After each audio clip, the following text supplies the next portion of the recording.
من شرور أنفسنا ومن سيئات أعمالنا من يهدي الله فلا مضل له ومن يضلل فلا هادي له أشهد أن لا إله إلا الله وأشهد أن محمدا عبده ورسوله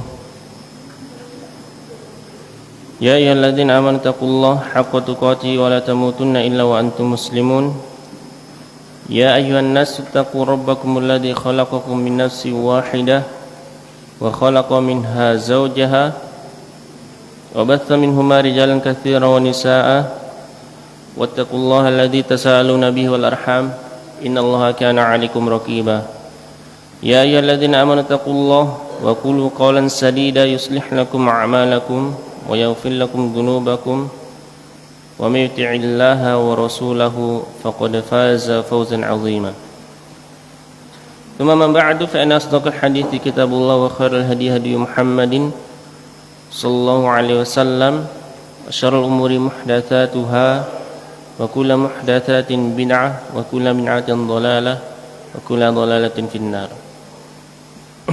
Baik. Ikhwan dan akhwat, bapak-bapak dan ibu-ibu yang dirahmati oleh Allah Subhanahu wa taala. Kembali kita melanjutkan murojaah kita dari kitab Tauhid. Kitab Tauhid karya Syekh Muhammad bin Abdul Wahhab.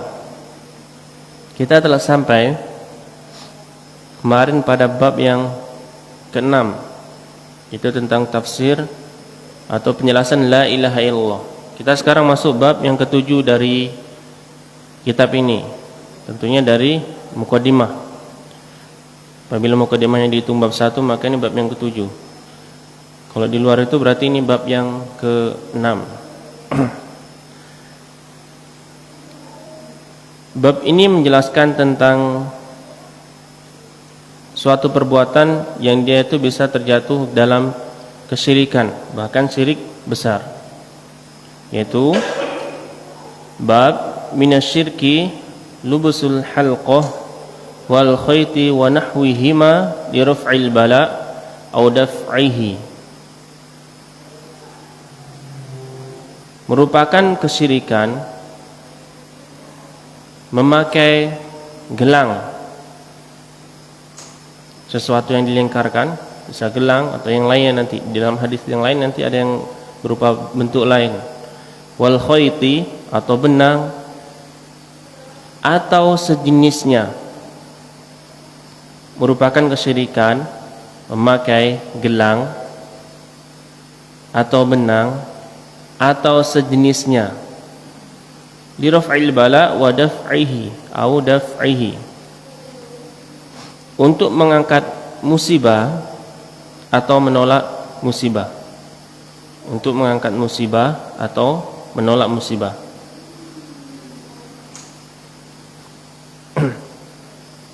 Allah Subhanahu wa taala berfirman dalam surat Az-Zumar yang ke-38, Qul afara'aytum ma tad'una min dunillahi in aradani Allahu bidurrin hal hunna kashifatu durrih aw aradani birahmatin hal hunna mumsikatu rahmatih qul hasbiyallah alaihi yatawakkalul mutawakkilun. Katakanlah kepada orang-orang musyrik, pelaku kesyirikan tersebut, bagaimana menurutmu apabila apa-apa yang kamu sembah atau kamu berdoa kepadanya itu, yaitu selain Allah tersebut, apabila Allah menginginkan atau menghendaki suatu kemudaratan, apakah mereka itu sanggup untuk mencegah mudarat tersebut? Atau Allah menghendaki rahmat bagi sesuatu, apakah mereka bisa mencegah rahmat tersebut? Maka katakanlah hasbiyallah, cukuplah Allah, alaihi yatawakkalul mutawakkilun, dan kepada Allah bertawakallah orang yang bertawakal.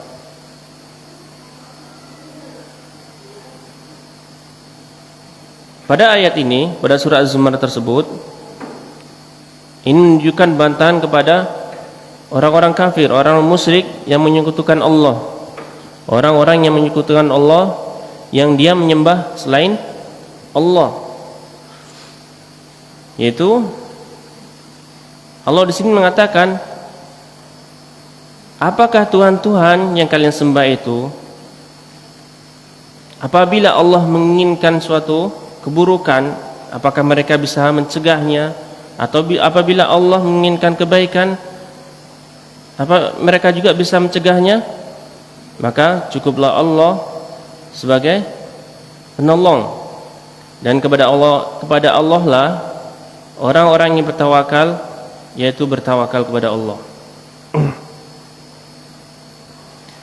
Di sini Allah berkata atau bertanya kepada orang-orang musyrik. Ini pertanyaan menunjukkan pertanyaan apa kalau bahasa kita ya? Misalnya kita memberikan ujian kepada anak yang memang anak itu belum belajar, memang belum mengetahui sama sekali. Terus kita bertanya, hei nak, 5 tambah 5 itu berapa? Itu kan pertanyaan nggak masuk akal. Itu sama aja pertanyaan mengingkari atau pertanyaan melecehkan, karena anak itu belum mengetahui atau belum belajar bisa membaca tulis. Nah, ibaratnya seperti itu. Atau kepada orang yang sudah mengetahui, misalnya nih,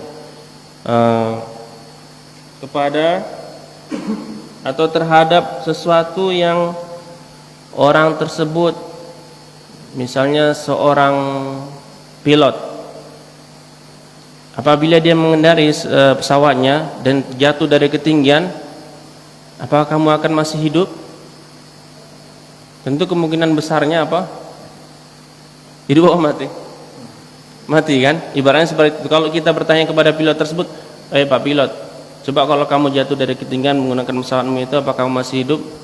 Ibaratnya pertanyaannya ya nggak masuk akal. Itu sudah jelas ya nggak bisa, pasti mati. Nah, ini pertanyaan untuk mengingkari apa yang dia lakukan apabila dia berbuat kesyirikan tersebut.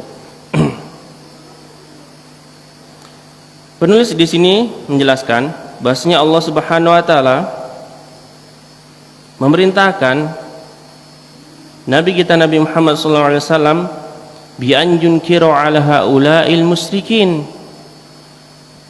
yaitu untuk mengingkari mereka orang-orang musyrik, yaitu terhadap ibadah-ibadah yang mereka lakukan tersebut.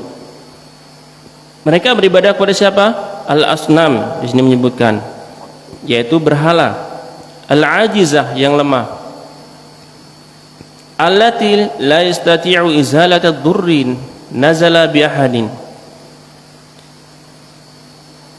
Yang berhala tersebut lemah dan dia tidak sanggup untuk mengangkat kemudaratan apabila kemudaratan tersebut menimpa seseorang. Wala imsaka ni'matin nazalat bi ahadin, dan juga tidak sanggup menahan kenikmatan yang Allah berikan terhadap seseorang. Tsumma amarahu bi an yufawwidha amrahu illahi fa huwa kafihi bijalbil naf'i wa daf'id dharri wa kafi kulli man i'tamada alaihi wa sadaqa fil i'timad. Kemudian dalam ayat terakhirnya di sini penulis menjelaskan Allah memerintahkan kepada orang mukmin apa? Agar menyandarkan perkaranya kepada Allah. Sebagaimana Allah tadi berfirman, alaihi yatawakkalul mutawakkilun, bertawakal kepada Allah. Karena apa? Allah lah yang mencukupi dalam mendapatkan manfaat dan mencegah mudarat. Wa kafi kulli man i'tamada, dan mencukupi setiap orang yang bersandar kepada Allah dan jujur dalam bersandaran, menyandarkan apa yang dibutuhkan kepada Allah Subhanahu wa taala. Jujur terhadap apa yang dia sandarkan kepada Allah Subhanahu wa taala. Beberapa faedah dari ayat tersebut. Yang pertama, wajibnya mengingkari kemungkaran. dalam ayat Az-Zumar ayat yang ke-38. Kemudian faedah yang kedua, butulanu ibadatil asnam, yaitu pembatalan ibadah-ibadah kepada berhala.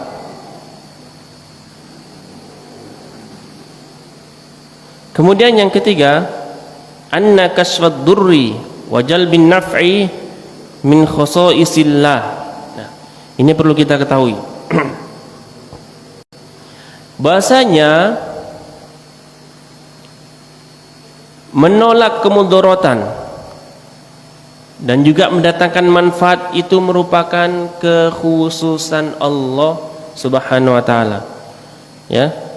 Bukan kekhususan siapa itu yang mutar-mutar apa itu? Mencegah apa? Hujan turun tuh. Ya? Lupa saya namanya siapa. Baik. Jadi ini kekhususan Allah Subhanahu wa ta'ala, mencegah kemudaratan dan datangkan manfaat. Ini kekhususan Allah Subhanahu wa ta'ala. Kemudian yang keempat, wajibnya bertawakal kepada Allah, wal iktifai bihi amma siwahu, dan cukupkan, wajibnya bertawakal kepada Allah dan mencukupkan kepada Allah terhadap selain Allah. Kemudian beliau melanjutkan di sini masih faedah yang sama, wa hadza yunafil akhdha bil asbabil masyru'ah. Tentunya tawakal ini tidak menafikan seseorang untuk mengambil sebab-sebab yang masyru'ah, itu sebab-sebab yang dibolehkan dalam syariat.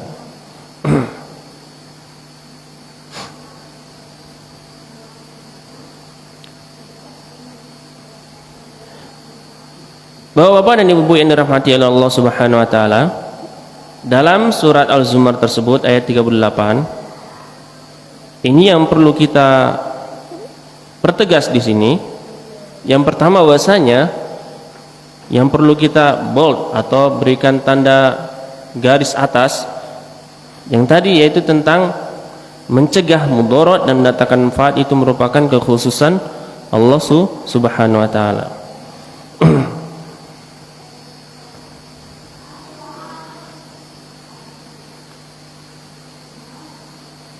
Kemudian hadis dari Imran, an Imran ibn Husain radhiyallahu anhuma anna an-nabiy sallallahu alaihi wasallam ra'a rajulan fi yadihi halqatun min sufrin faqala ma hadhihi, qala min al-wahina, faqala inzi'ha fa innaha la taziduka illa wahnan, fa innaka law mitta wa hiya 'alaika ma aflahta abadan. Rawahu Ahmad bi sanadin la ba'sa bihi.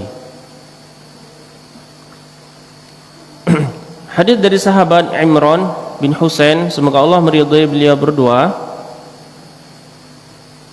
Sesungguhnya Nabi Muhammad SAW melihat seseorang di tangannya ada gelang min sufrin, dari besi.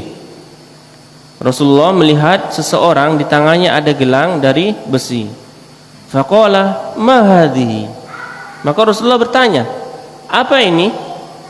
Qala minal wahina. Kemudian sahabat tersebut menjawab, ini merupakan sesuatu untuk mencegah, jimat kalau bahasa kitanya.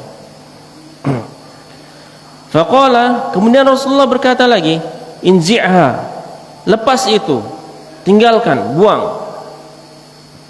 Fa innaha la taziduka illa wahanan, sesungguhnya itu tidak menambahmu kecuali kerugian, keburukan. Fa innaka, maka sesungguhnya engkau, apabila engkau mati dan sesuatu tersebut yang digelangkan tersebut di tangannya tersebut masih ada dalam dirinya, ma aflahta abadan, maka engkau tidak akan beruntung selamanya, kata Rasulullah sallallahu alaihi wasallam. Baik. Ini menunjukkan apa? Di sini Rasulullah memerintahkan untuk inzi'ha, lepaskan gelang tersebut, menunjukkan sesuatu tersebut bukan perkara ringan. Karena di akhirnya Rasulullah sallallahu alaihi wasallam mengatakan ma aflahta abadan law mitta wa hiya 'alaika. Engkau tidak akan selamat selamanya apabila engkau mati dan gelang tersebut masih di tanganmu.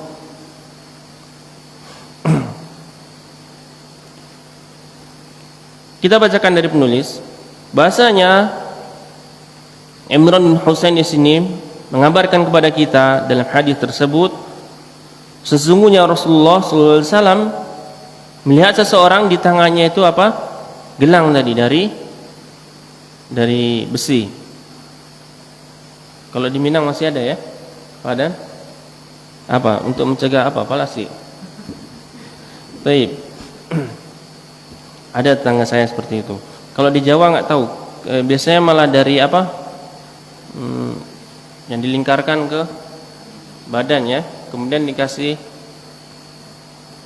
bukan timah. Apa namanya? Bawang merah ada juga. Baik. Kemudian Rasulullah, ini bentuk pengajaran dari Rasulullah SAW. Beliau tidak langsung menjudgment atau menyatakan itu, bahasanya tidak boleh langsung, tanya dulu. Berarti di sini ada pengecualian nanti ya, makanya tidak semuanya haram atau tidak boleh. Tanya dulu. Rasulullah bertanya, apa ini katanya? Dari apa yang dipakai oleh orang tersebut. Orang tersebut, sahabat tersebut menginginkan apa? Yuridu biha daf'a maradil wahina. Pemuda tersebut, orang tersebut menginginkan apa? Dia memakai gelang tersebut untuk menolak sakit yang ada dalam dirinya tadi. Maradil wahina. Kemudian Rasulullah memerintahkan untuk melepaskannya. Fa akhbarahu annaha la taziduhu illa du'fan wa maradan.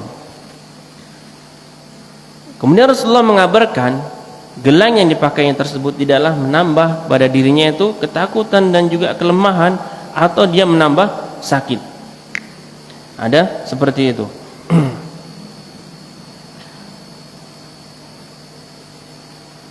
Penulis melanjutkan, wa annahu law mata wa huwa musirrun ala lubsiha wal i'tiqadi biha lam yafus wa lam yaghfar bi sa'adatil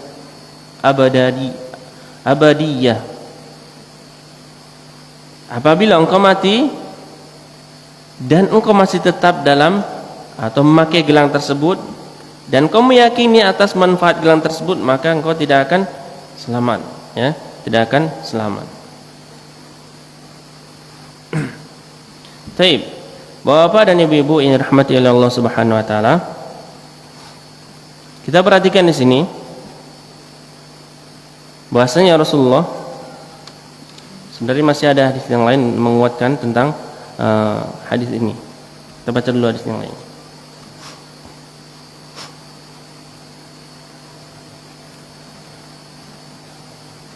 Walahu an Uqbah ibni Amir marfu'an, hadisnya marfu' dari Uqbah, man ta'allaqa tamimatan fala atamma Allahu lahu wa man ta'allaqa wada'atan fala wada'a Allahu lahu.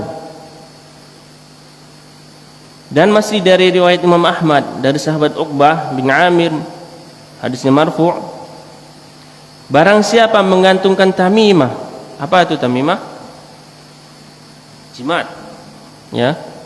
Fala atamallahu lahu, maka Allah tidak akan mencukupkannya. Wa man ta'alaqa wada'atan, dan barang siapa menggantungkan wada'ah ini sejenis ya mungkin dari apa yang ada diambil di laut, mungkin kerang-kerang atau bagaimana ya. Fala wada'allahu lahu, maka apa katanya? Allah akan menjadikannya, Allah tidak menjadikannya itu wada'ah tersebut mencukupinya. Dan ini merupakan ancaman dari Nabi kita yang mulia sallallahu alaihi wasallam. sallallahu alaihi wasallam. Kemudian dalam riwayat yang lain, man ta'allaqa tamimatan faqad asyrak. Ini lebih keras lagi. Barang siapa menggantungkan jimat, maka sungguh dia telah berbuat syirik, telah berbuat syirik.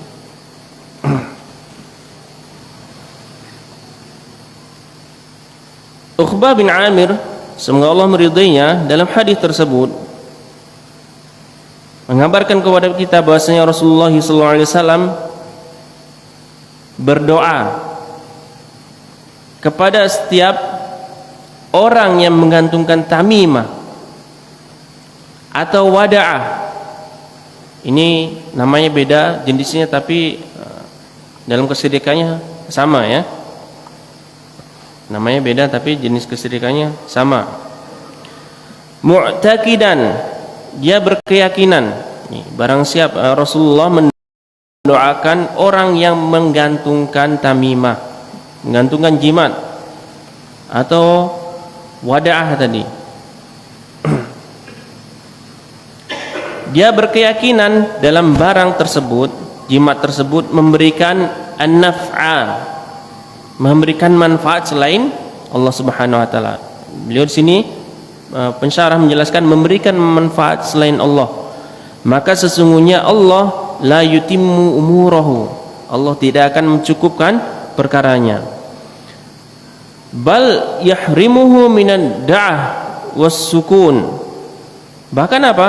Dia diharamkan dari apa? Kebaikan, was sukun, dan juga ketenangan. Wa akhbaru anna hadza 'amalun batilun. Dan Rasulullah mengabarkan di sini bahwasanya perbuatan yang dilakukan tersebut mengantungkan tamimah atau jimat ini merupakan amalan yang batil. Dan juga Rasulullah menjelaskan di hadis yang lain tadi, yang faqad asyrak, bahasanya yang menggantungkan tamimah itu merupakan dia telah berbuat syirik.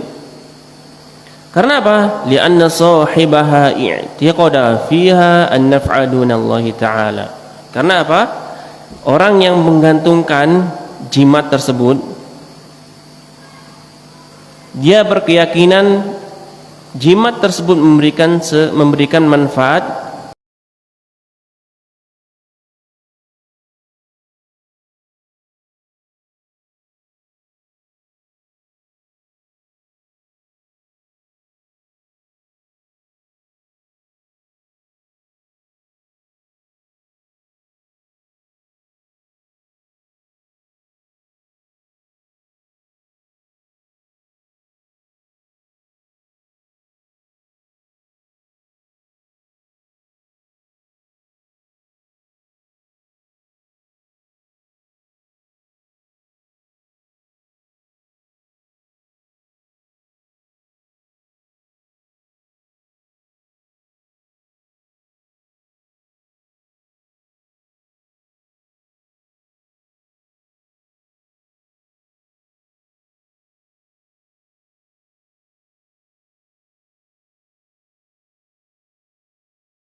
Mana dengan orang yang setelah sahabat radhiyallahu anhum ajma'in? Tentu banyak sekali kita yang tidak tahu. Banyak sekali kita yang tidak tahu. Sahabat aja masih tidak tahu bahwasanya itu jimat tidak boleh, apalagi kita, ya, apalagi kita. Salah satunya tadi sudah lama ngaji, dia masih bertanya tentang hal tersebut. Dan itu menunjukkan kita masih banyak yang bodoh, kita masih banyak kurang.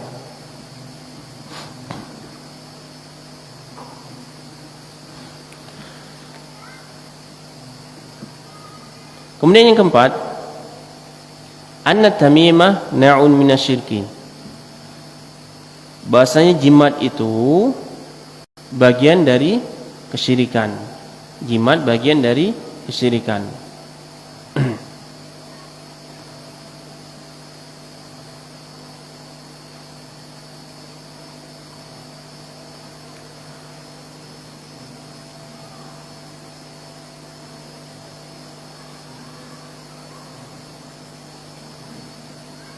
Hadis ini juga, dua hadis yang kita telah sebutkan, ini menunjukkan apa? Tentang khosoisillah, yaitu perbuatan kekhususan Allah. Apa itu? Mendatangkan manfaat dan menolak mudarat. Mendatangkan manfaat dan menolak mudarat. Kita lanjutkan hadis berikutnya. Walibni Abi Hatim an Hudzaifah annahu ra'a rajulan fi yadihi khaytun min al-huma faqata'ahu wa tala qalahu ta'ala wa ma yu'minu aktsaruhum billahi illa wa hum musyrikun.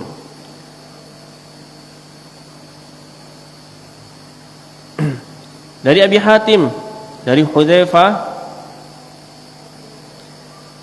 melihat seseorang di tangannya itu ada gelang minal huma, yaitu untuk mencegah demam. Kemudian Hudzaifah memotong gelang tersebut.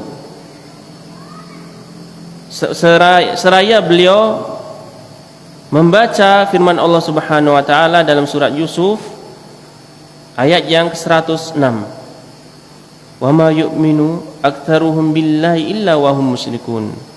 Dan tidaklah mereka itu beriman, bahkan aktsaruhum billah, mereka itu banyak beriman kepada Allah kecuali wahum musyrikum, akan tapi apa? Mereka itu berbuat syirik. Nah, ayat ini menjelaskan bahasanya banyak di antara orang-orang Islam, kaum muslim, orang Islam, dia beriman kepada Allah Subhanahu wa taala, akan tapi apa? Banyak juga dari mereka yang berbuat syirik. Ini salah satunya bentuknya. Ya, salah satunya. Kita akan bacakan. Zaruh Hudzaifah. Suatu hari Hudzaifah mengunjungi seseorang yang sedang sakit. Ini menjelaskan tentang hadis tadi. Kemudian beliau mendapati dalam atau pada tangan orang sakit tersebut khayton, benang atau gelang yang melingkar di tangannya. Kemudian Hudzaifah menanya kepada orang tadi tentang benang tersebut. Fa akhbarahu annahu lidaf'il huma. Yang sakit tadi memberikan atau mengabarkan bahwasanya itu untuk mencegah demam. Kemudian Hudzaifah memotong gelang tersebut.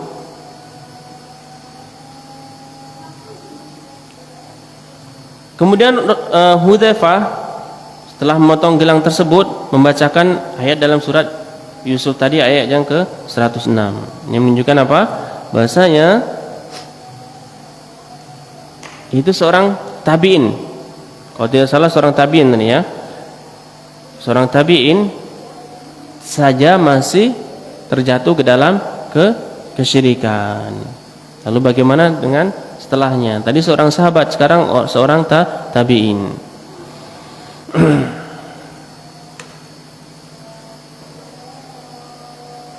Beberapa faedah dari hadis tersebut. Yang pertama, izalatul munkar bil yad walau lam ya'dan sahibuhu, yaitu menghilangkan kemungkaran atau mencegah kemungkaran dengan tangan walaupun tidak diizinkan oleh orang yang melakukan kemungkaran tersebut. Ya, ini tentunya dilakukan oleh siapa? Orang yang memiliki kekuasaan, ya. Kemudian yang kedua, bahasanya menjadikan gelang atau sejenisnya untuk mencegah mudarat itu adalah kesyirikan. Menjadikan benang atau sejenisnya untuk mencegah kemudaratan itu adalah kesyirikan. Yang ketiga, wajibnya mengingkari kemungkaran.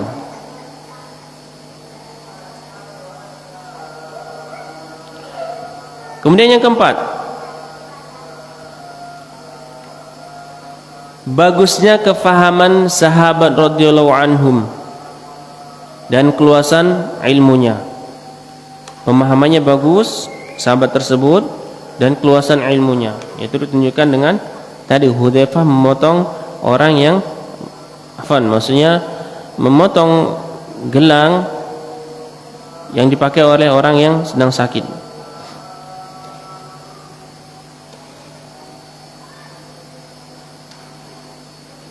Kemudian yang kelima, bahasanya kesyirikan terdapat di atau pada umat ini. Kesyirikan itu terdapat pada umat ini.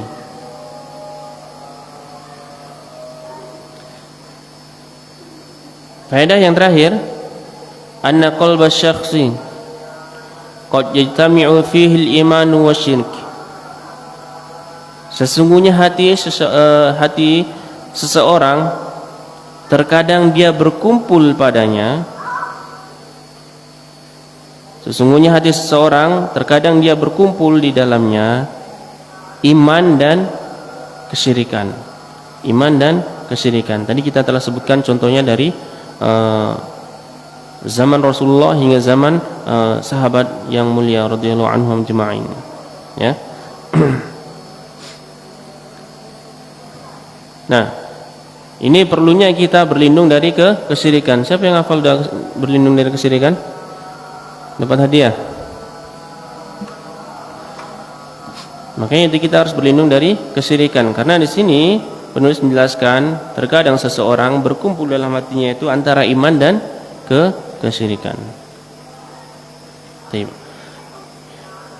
Allahumma inna na'udzubika an nusyrika bika wa nahnu na'lam wa nastaghfiruka lima la na'lam. Itu doanya. Kita harus hafalkan tuh. Allahumma inna na'udzubika an nusyrika bika wa nahnu na'lam wa nastaghfiruka lima la na'lam. Artinya apa? Ya Allah, kami berlindung dari kesyirikan yang kami ketahui dan kami bertobat atau beristighfar dari kesyirikan yang kami tidak ketahui. Dan Rasulullah sudah mengajarkan kepada kita bahasanya bisa jadi kita terjatuh dalam kesyirikan yang tidak kita ketahui. Baik, penjelasan kita cukup sampai di sini. Kita lanjutkan pertemuan berikutnya. Jadi pertemuan berikutnya ini menjelaskan tentang bentuk-bentuk kesyirikan yang ada di